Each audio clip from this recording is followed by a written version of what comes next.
கிறிஸ்துவுக்குள் மிகவும் பிரியமானவர்களே, இயேசு கிறிஸ்துவின் இனிதான நாமத்தினாலே உங்கள் ஒவ்வொருவரையும் வாழ்த்துவதிலே மிக்க மகிழ்ச்சி அடைகிறேன். இன்று வேதம் வாசித்தீர்களா? இன்று ஜெபித்தீர்களா?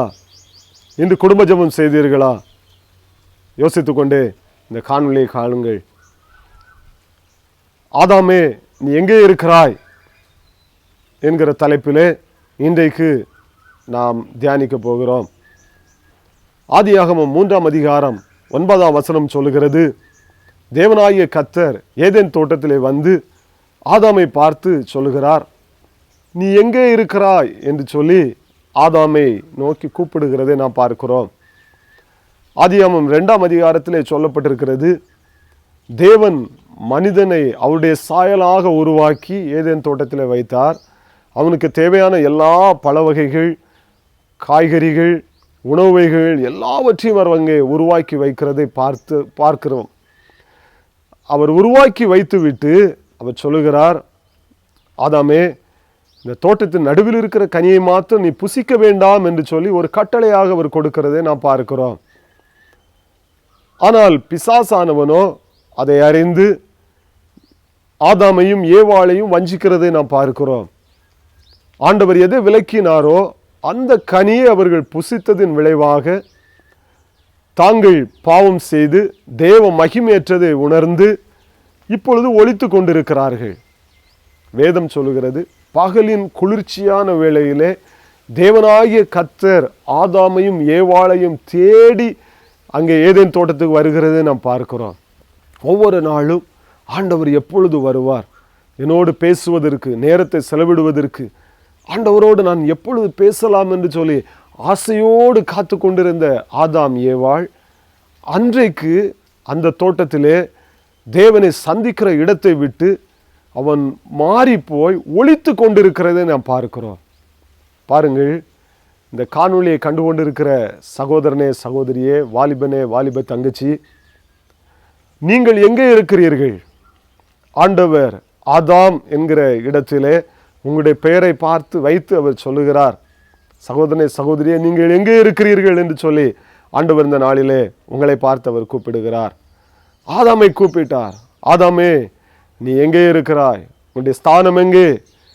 நீ எப்பொழுதும் இருக்கிற இடம் இல்லையே, இப்பொழுது நீ எங்கே இருந்து கொண்டு இருக்கிறாய்?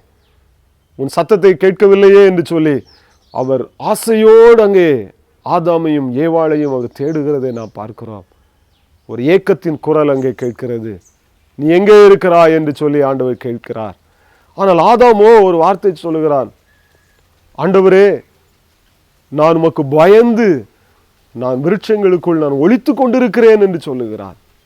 பாருங்கள், அவன் தன்னை மறைத்து கொண்டான். ஏன் அவன் தன்னை மறைத்து கொண்டான்?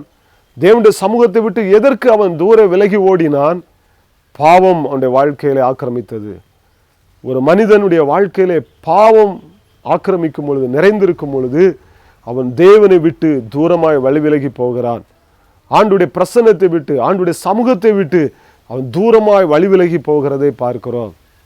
பாருங்கள், நாமும் கூட அநேக நேரங்களில் ஆண்டவரை ஏற்றுக்கொண்ட புதிதிலே சங்கீதம் 122:1 சொல்லப்பட்டிருக்கிறது, கர்த்தருடைய ஆலயத்துக்கு போவோம் வாருங்கள் என்று சொன்னவுடன் மகிழ்ச்சியாயிருந்தேன் என்று சங்கீதக்காரனாகிய தாவீது சொல்லுகிறார். அதே போல மகிழ்ச்சியோடு கூட நாம் ஆலயத்திற்கு நாம் ஓடோடி போயிருப்போம். ஆலயத்திலே மகிழ்ச்சியாக இருந்து ஆண்டவரை ஆராதித்திருப்போம். செய்திகளை கேட்பதற்கு மகிழ்ச்சியோடு நாம் அங்கே கடந்து செல்வோம். ஆனால் இப்பொழுது நீங்கள் எங்கே சென்று கொண்டிருக்கிறீர்கள்? ஞாயிறு ஆனவுடன் ஆராதனைக்கு செல்கிறீர்களா? இல்லை என்று சொன்னால் வேலைக்கு ஓடுகிறீர்களா?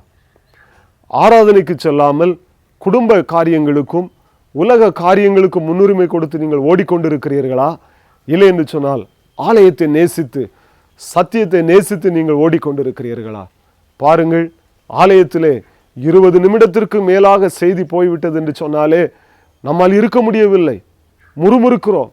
ஏன் இப்படி இந்த ஊழியக்காரர் செய்து கொண்டிருக்கிறார் என்று சொல்லி நாம் பேசிவிடுகிறோம். ஆனால் சங்கீதக்காரனாகிய தாவீது சொல்லுகிறார், நான் அரண்மனையில் உட்காருவதை காட்டிலும் தேவனுடைய ஆலயத்தில் தங்கியிருப்பதையே நான் தெரிந்து கொள்வேன் என்று சொல்லுகிறார். ஆலயத்தை அவர் வாஞ்சித்தார். ஆலயத்தில் இருக்கிற ஒரு குருவிக்கு கூட ஆலயத்தில் எப்பொழுது தங்கியிருப்பதற்கு ஒரு நேரம் கிடைத்திருக்கிறதே, ஆனால் எனக்கு அப்படிப்பட்ட ஒரு வாய்ப்பு இல்லையே என்று சொல்லி அவர் ஏக்கத்தோடு சொல்லுகிறதை நாம் பார்க்கிறோம். இன்றைக்கு இந்த காணொலி கண்டு கொண்டு இருக்கிற சகோதரனை சகோதரியே, நீங்கள் எங்கே இருக்கிறீர்கள்? ஆலயத்தை வாஞ்சிக்கிறீர்களா? செய்தியை வாஞ்சிக்கிறீர்களா? இல்லை என்று சொன்னால், ஏன் நீங்கள் ஆலயத்தை வெறுக்கிறீர்கள் என்று சொன்னால், உங்களுடைய வாழ்க்கையில் ஏதோ ஒரு பாவம் நுழைந்து தேவனை விட்டு, தேவனுடைய சந்நிதியை விட்டு உங்களை பிரித்து இருக்கிறது என்று சொல்லி அர்த்தம்.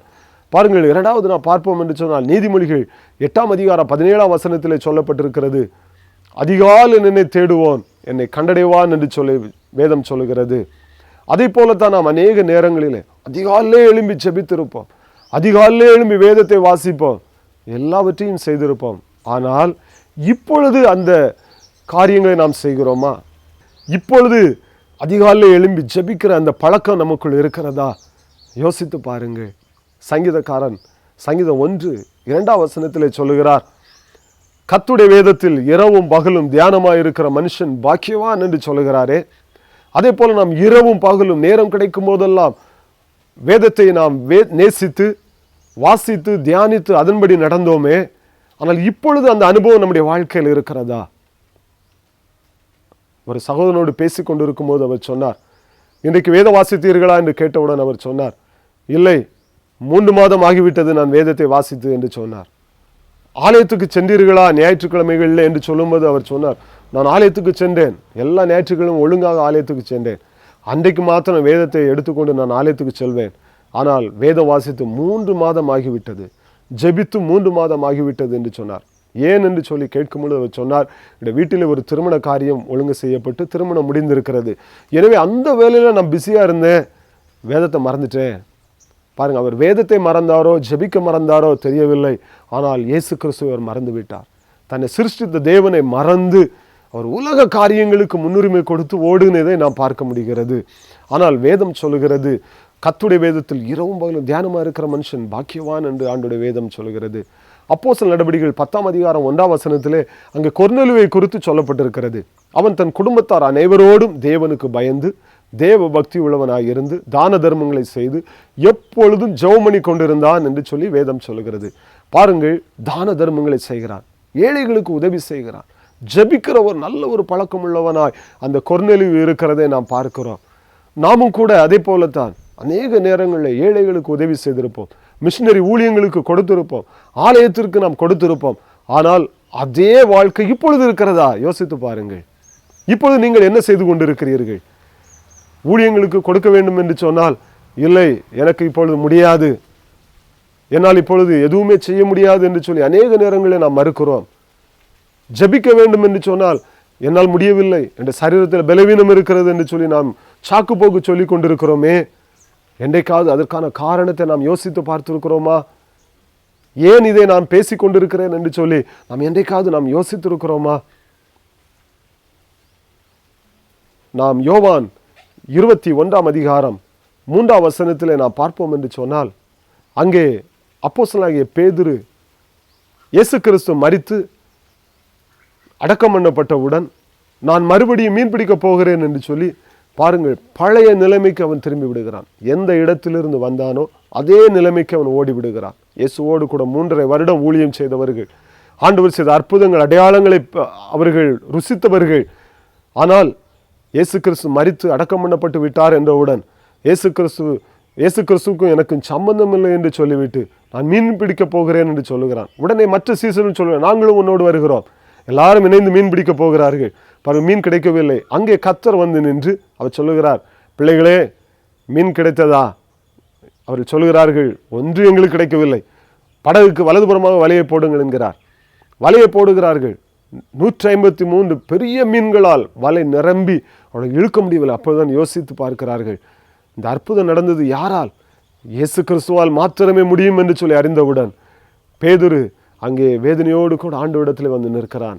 அப்பொழுது ஆண்டவர் அவனை பார்த்து சொல்லுகிறார், பேதுருவே, நீ என்னை நேசிக்கிறாயா? நீ என்னை நேசிக்கிறாயா என்று கேட்டவுடன் பேதுரு சொல்லுகிறான், ஆண்டவரே, நான் உம்மை நேசிக்கிறேன் என்பதை நீர் அறிவீர் என்று சொல்லுகிறார். மீண்டுமாக கேட்கிறார், பேதுருவே, நீ என்னில் அன்பாக இருக்கிறாயா? சொல்லுகிறார், நான் உம்மை நேசிக்கிறேன் என்பதை நீர் அறிவீர் ஆண்டவரே. அவர் சொல்லுகிறார், நீ நாடுகளை மேய்ப்பாயாக என்று சொல்லுகிறார். 3வது முறையும் கேட்கிறார், பேதுருவே, நீ என்னை நேசிக்கிறாயா? அவன் சொல்லுகிறான், ஆண்டவரே நீர் நேசிக்கிறீர், நான் உம்மை நேசிக்கிறேன் என்பதை நீர் அறிவீர் ஆண்டவரே என்று சொல்லி கண்ணீரோடு அங்கே ஆண்டவரிடத்திலே அவன் சொல்லும்போது அவர் சொல்லுகிறார், என் ஆடுகளை நீ மேய்ப்பாயாக என்று சொல்லி அவனுக்கு ஒரு கட்டளையை கொடுக்கிறதை பார்க்கிறோம். அதை அப்படியே பேதுரு நிறைவேற்றுகிறான். பாருங்கள், வல்லமையான ஒரு பிரசங்கம் செய்கிறவனாய், ஒரு ஊழியக்காரனாய் ஆண்டவர் அங்கே பேதுருவை எடுத்து பயன்படுத்துகிறதை பார்க்கிறோம். தன்னுடைய கிருபைகளை, ஆண்டவரால் அழைக்கப்பட்ட அந்த அழைப்பை மறந்து போய் கொண்டிருந்த பேதுருவை ஆண்டவர் தட்டி எழுப்பி மீண்டுமாக தம்மண்டை சேர்த்து கொள்ளுகிறதை நாம் பார்க்கிறோம். இந்த காணொளியை கண்டு கொண்டு இருக்கிற சகோதரனே, சகோதரியே, நீங்கள் எங்கே இருந்து கொண்டிருக்கிறீர்கள்? ஆதாமை போல ஒளிந்து கொண்டிருக்கிறீர்களோ? வேதம் சொல்கிறது, வெளிப்படுத்தல் 2ஆம் அதிகாரம் 5ஆம் வசனத்திலே எபேசிய திருச்சபையை பார்த்து ஆண்டவர் சொல்லுகிறார், நீ இன்ன நிலைமையிலிருந்து விழுந்தாய் என்பதை அறிந்து நீ மனம் திரும்பு என்று ஆண்டவர் சொல்லுகிறார். காரணம், ஆதியில் கொண்டிருந்த அன்பை அவர்கள் மறந்து விட்டு விட்டார்கள். ஆதியிலே அவர்கள் இயேசு கிறிஸ்துவை ஏற்றுக்கொண்ட புதிதிலே ஆண்டவருக்காக வைராக்கியமாக வாழ்ந்தது உண்மை, வேத வாசித்தது உண்மை, ஜெபித்தது உண்மை, ஏழைகளுக்கு உதவி செய்தது உண்மை, கிறிஸ்துவுக்காய் ஜீவனையும் கொடுக்க துணிந்து நின்றார்கள். ஆனால் நாட்கள் காலங்கள் போக போக பாவ வாழ்க்கையுடைய வாழ்க்கையில கடந்து வரும் பொழுது அவர்கள் ஆதியிலிருந்த அன்பை மறந்து போனார்கள், விட்டு விட்டார்கள். இந்த காணொளி கண்டு கொண்டிருக்கிற சகோதரனே, சகோதரியே, வாலிபனே, வாலிப தங்கச்சி, இயேசு கிறிஸ்துவை அறிந்து கொண்ட புதிதிலே ஆலயத்தை நேசித்தீர்கள், வேத வாசிப்பை நேசித்தீர்கள், ஜெபிப்பதை நேசித்தீர்கள், ஏழைகளுக்கு உதவி செய்வது, மிஷினரிகளுக்காக கொடுப்பதை நீங்கள் நேசித்தீர்களே. அதே வாழ்க்கை, அதே அன்பு இப்பொழுது உங்களிடத்தில் இருக்கிறதா? அப்படி இல்லை என்று சொன்னால், இன்றைக்கு பின்வாங்கி போயிருப்பீர்கள் என்று சொன்னால், பேதுருவை போல பின்வாங்கி போயிருப்பீர்கள் என்று சொன்னால், ஆண்டவர் உங்களோடு கூட தான் பேசி கொண்டிருக்கிறார். நீ இன்ன நிலைமையிலிருந்து விழுந்தா என்பதை நினைத்து நீ திரும்பு என்று ஆண்டவர் சொல்லுகிறார். நாம் மனம் திரும்பும் பொழுது ஆண்டவர் நம்மை ஆசீர்வதிக்கிற ஒரு தேவனாய் இருக்கிறார். அப்படிப்பட்ட கிருபைகளை கர்த்தர் நமக்கும் நம்முடைய குடும்பங்களுக்கும் தந்து ஆண்டவர் ஆசீர்வதிப்பாராக. ஆமென். God bless you.